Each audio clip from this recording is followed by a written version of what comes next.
the Beverly Hillbillies.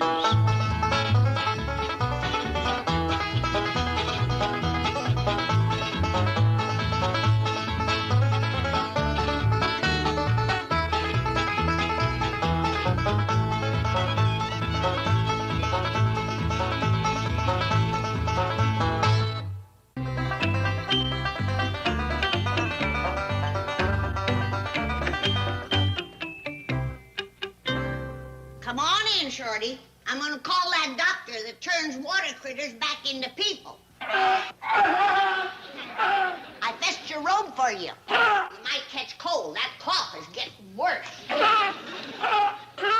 Of course, you got nobody to blame but yourself. I warned you not to let that frogman get you in the water. You're just lucky he didn't turn you into a frog like he done the others. Hello? Can I speak to Dr. Klingler, please? Oh, mercy. He is. Well, thanks anyway. Goodbye. Well, you're in for trouble now, Shorty Kellums. The doctor's out of town. Well, you set up here at the table, and I'll fetch you some hot victuals.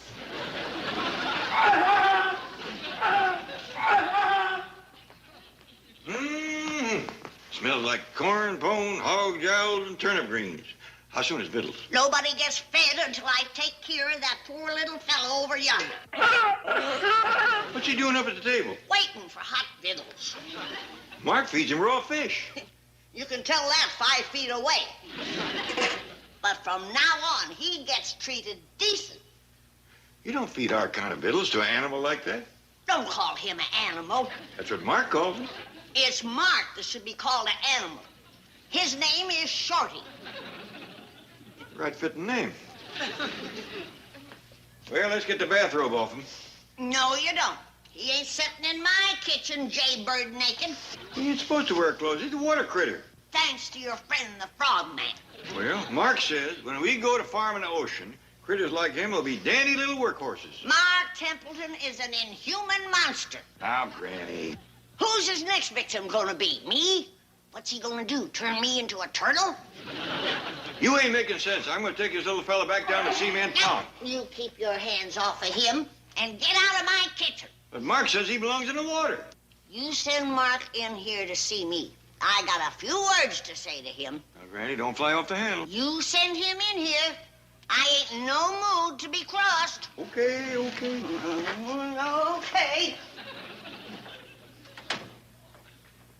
Oh, Shorty, why didn't you listen to me and stay out of the water?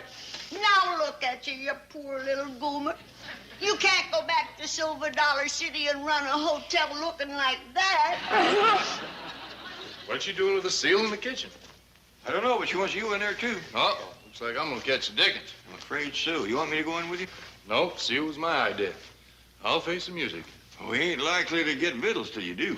Oh, let me give you a little tip. She has named the seal Shorty. Thanks, I'll remember. Come in. Hello, Granny. Hi, Shorty. Something sure smells good in here. Well, it ain't him. I can tell you that. Shorty, you shouldn't be in the house. I'll put you back in the pond. No. He's sitting right here and gonna eat hot victuals. Nothing but raw fish for him. Now, let me tell you this. He ain't going back to the cement pond, and he ain't eating no more raw fish. Well, Granny, if you feel that way, I'll just take him down and drop him in the ocean. That does it. Now, hear this, sailor boy. I'm going for my shotgun. And when I come back, Shorty Kellums better be sitting in this chair. And I mean Shorty Kellums himself. And not this poor-looking, pitiful critter. Well, I'll do my best. You heard her, Shorty. Let's go find the other Shorty. I wouldn't go in there yet, Shorty. Ain't victuals ready? They might be, but Granny ain't. Shorty, come here, quick.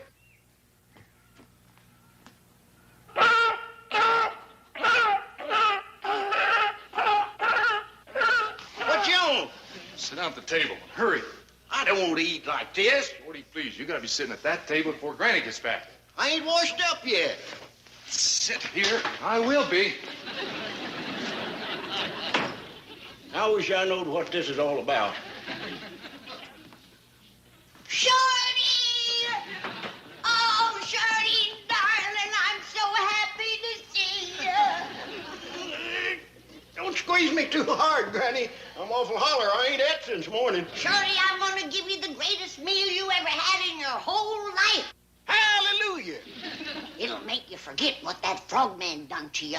You mean Mark? Mark the monster. He ain't no monster. He's a nice feller. Shorty, have you forgot the terrible thing that he done to you? He didn't do nothing terrible.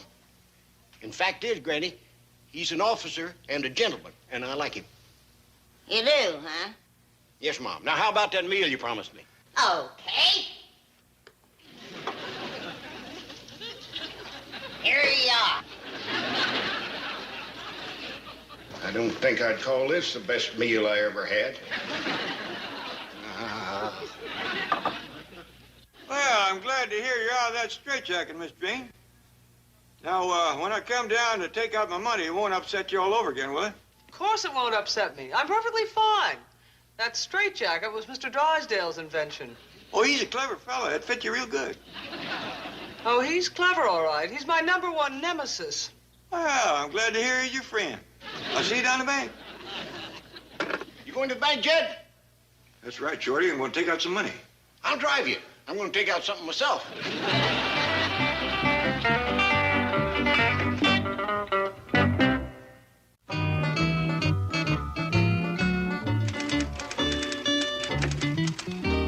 Excuse me, Miss Hathaway.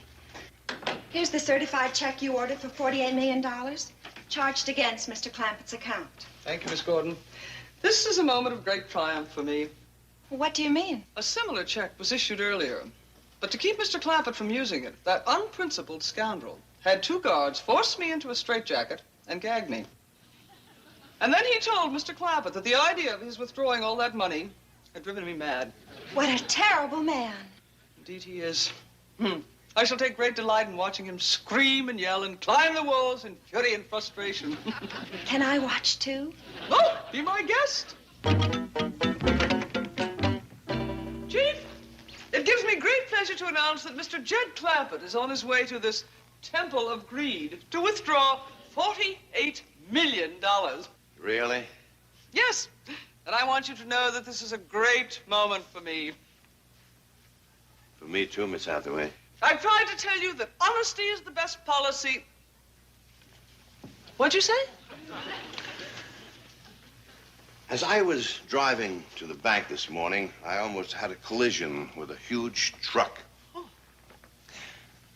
Suddenly, my whole life flashed before me. I saw in terrifying detail all the mean and petty things I've done. The schemes I had to get money, the lies I've told, the people I've wronged. Chief. I lived again those many times when you counseled the course of truth and justice. But I chose greed and avarice. You pointed to the high road, but I took the low road. I said to myself, Milburn, put your house in order. You never know when you'll be summoned to stand before that great bank examiner in the sky.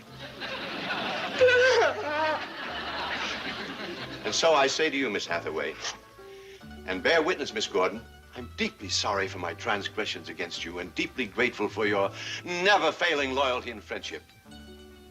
I think you deserve a reward. My reward is seeing this glorious transformation take place in you, that there's awakening to the power of truth, honor. As always, your sentiments are noble and unselfish. But I insist you accept this token of my gratitude. $100? Ah, it's little enough. Just take the rest of the day off and go out shopping.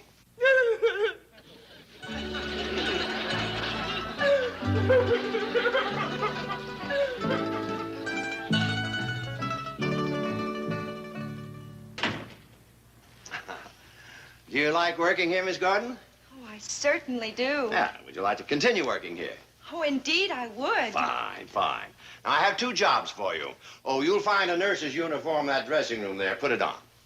A nurse's uniform? Yes, when Mr. Clampett arrives, you're going to be my keeper.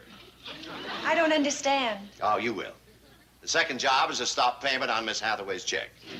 Mr. Drysdale, I'm terribly disillusioned. I'll make a note of it. But I thought you had changed. What gave you that idea? Well, you said your whole life flashed before you. It did. I loved it. Now get in there. Yes, sir.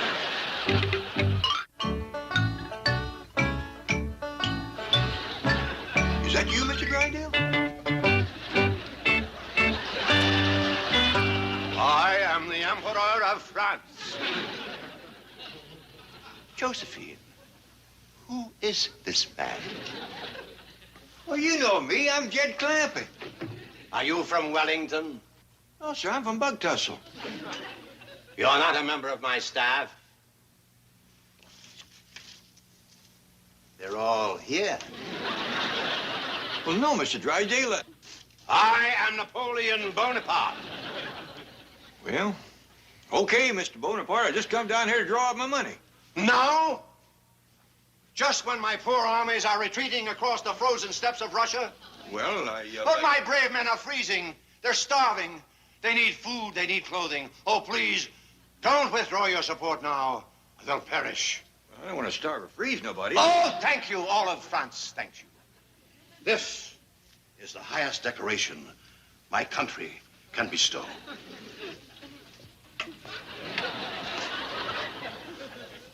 I think I better be going. Wait, I have another medal for you. Well, you keep it, Mr. Drysdale. It looks real good on you.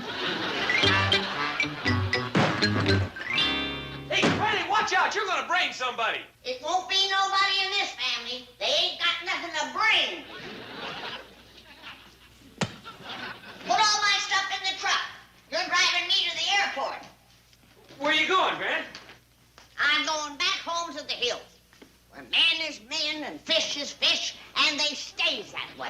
Please don't go back to the hills, Granny. I got to, Jethro. I can't stay around and watch Ellie Mae being married to that frogman. And there don't seem no way that I can stop it. I'm begging you, Granny, please don't go. Oh, bless you, boy. I didn't think nobody would care. I care. If you go, I'll die. No, you won't. Oh, yes, I will. I'll have to eat Ellie's cooking. You're all heart, boy. Put my stuff out. Wait a minute. Ellie's cooking. You have just given me the greatest idea. I'm always coming up with great ideas. What was this one? And never mind. Where's Ellie? She's out in the kitchen with Mark. They's doing the dishes. Oh, hey, Granny, what was that great idea I come up with? Take my bags up to my room. Mark, my, don't you look handsome? And here's pretty little Ellie Mae in her apron. I declare you two are the picture of domestic bliss. Well, we thought the least we could do is wash the dishes. Yes, ma'am, after that wonderful meal you cooked. Look who's calling who a wonderful cook. As if you ain't never tasted any of her victuals. I never have. You're joking. No?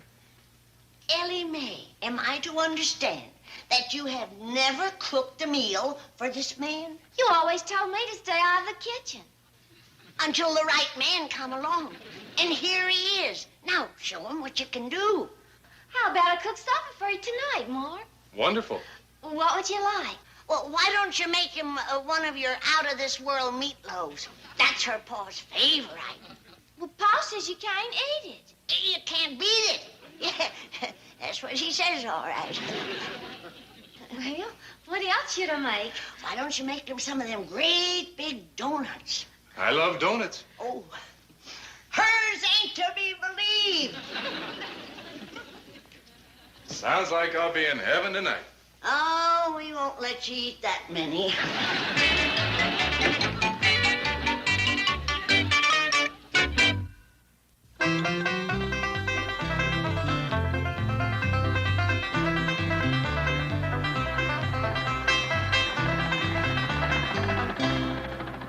Hi, Jed. Shorty, what you doing with Mr. Drysdale's nurse? When I went looking for you, I found her and fetched her home for a swim. Actually, Mr. Clampett, I came to give you this. Well, doggies, this is my check for $48 million. Mr. Drysdale must be all right, good as ever. Well, he's as good as ever. But I wouldn't call that all right. Jed, you reckon Ellie's got a swimming suit that fit this little doll? I reckon so. Come on in. You will stay for a swim, won't you, Liz? Well, I might as well, Shorty. I'm going to get fired anyway. How come? Well, Mr. Drysdale doesn't know about that check. All right, Miss Gordon, you can change out of your nurse's uniform. Miss Gordon? Dear Napoleon, welcome to Waterloo. The check and I are at Mr. Clampett's. Au revoir, Josephine. Kill her! That's right, Shorty. Show off for your new girlfriend. Come on. I see you brought home another seal. Yeah, Shorty, you're getting lonesome. Granny's gonna hit the roof. No, she won't. She likes me now. Granny does? Yeah, we're great friends. Since when? Since I changed out of my uniform. And that done it? It sure did. She walked into the kitchen, saw me dressed like this, and we were instant buddies. Well, if that don't beat all. This is really my lucky day. Ellie's cooking supper for me. Whose idea was that? Granny's? Uh-oh. Something wrong? Not yet. Granny said Ellie's cooking is not to be believed. She right about that. I'll see you directly. You ready, Liz?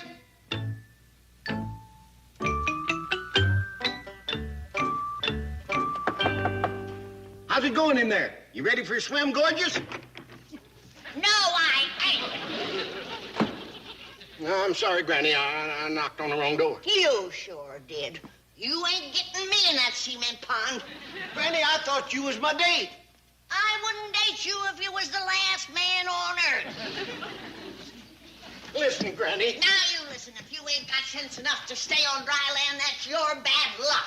But don't try to change me into no water critter. I wouldn't do that. And quit trying to lure me into the pond with that sweet talk. That's who I was talking to. Yonder comes my date. I'm ready, Shorty. She's your date? That child? Why, you look like her father. I do? He must be a handsome rascal. Now, Elizabeth, this here's Granny. She knows your father. Really? Don't pay any attention to him. And don't go in the water with him. It's dangerous. Oh, I'm an excellent swimmer. Yeah, come on, Liz. Honey, it ain't that. When he gets wet, he turns into the funniest looking little water goomer you've ever seen. I don't care. I think he's kind of cute. But wait a minute. If that don't scare you, listen to this. There's a great big frog man down there. Really? And if you get into the water with him, you know what will happen? Well, I've got a pretty good idea. I used to date one. Come on, Liz. Coming, Shorty. The whole thing sounds real groovy.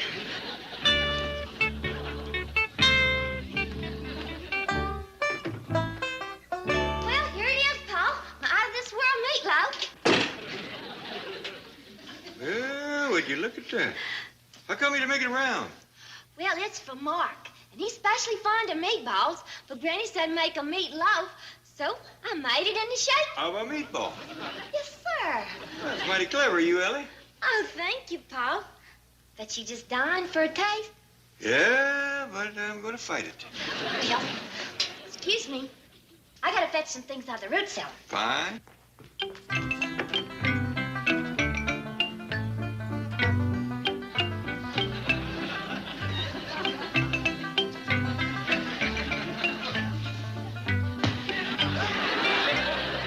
Ellie, how you coming with that? See you Hold later. it, Granny. What'd you say? I said hold it. All right, I'll hold it. But what is it? It's that meatloaf you had Ellie make for Mark to eat. Only I'm going to make you eat it. Oh, you wouldn't do that, would you, Jed? I won't on one condition. You make another one that looks just like that, only good. Well, what will I do with this one? Get rid of it. And another thing, tell our company that supper will be a little late tonight. You're a hard man, Jed.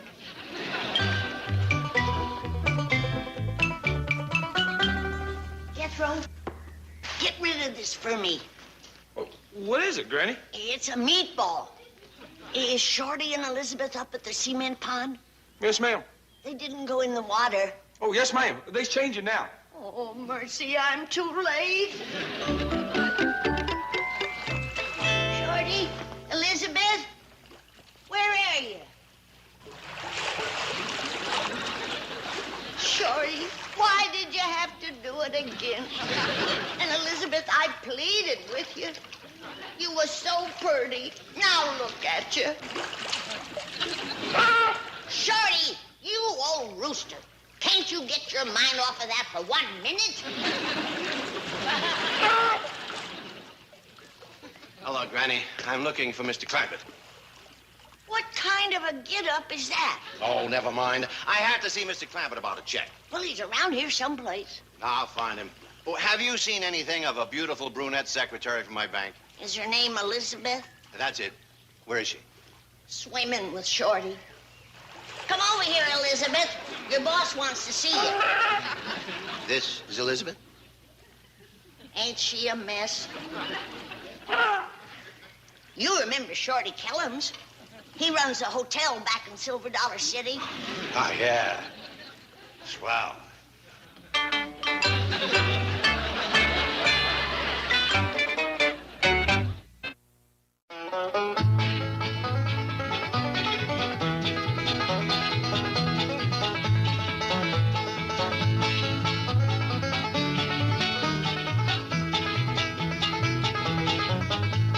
Now it's time to say goodbye to Jed and all his kin.